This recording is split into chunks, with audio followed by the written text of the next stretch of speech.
Today, we'll be talking about the cosmic microwave background.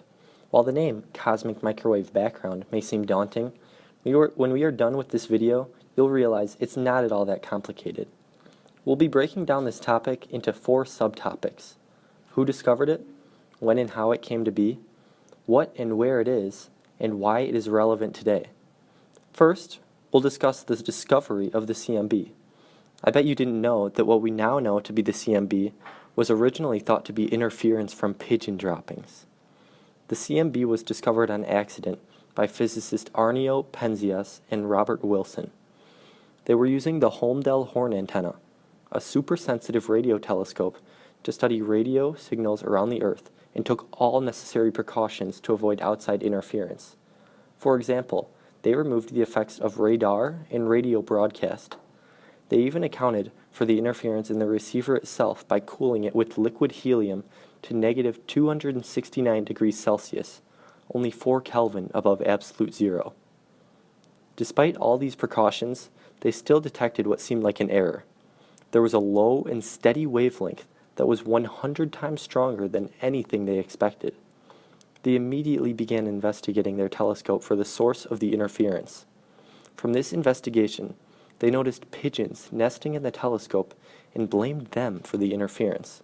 But even after a thorough cleaning, the noise persisted.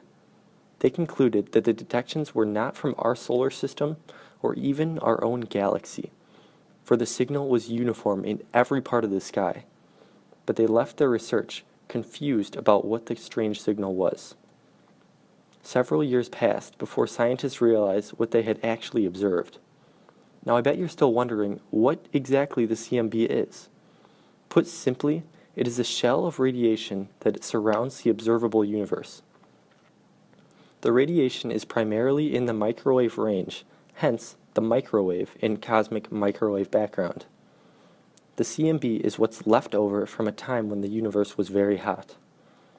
At this time, all matter existed as a hot and dense plasma, so much so that the universe was opaque.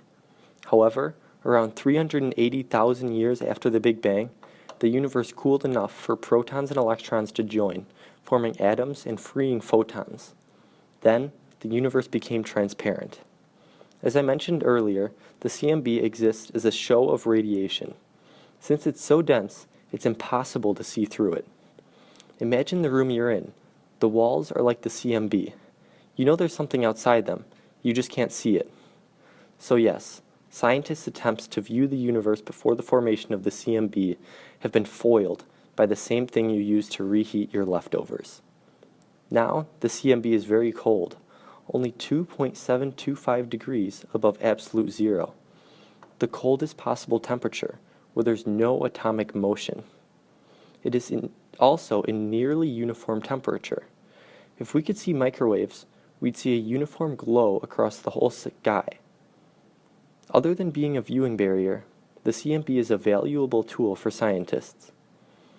In 2013, the Planck satellite was launched to map the CMB, creating the clearest rendering yet.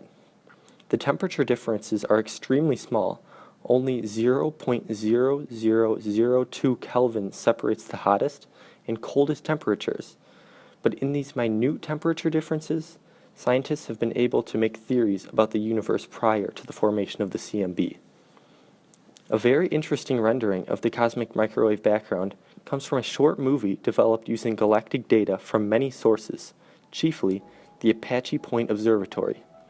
In this clip, the spherical CMB is shown encapsulating all that we have seen in our universe. Beyond the walls of the CMB, one can only guess what it is.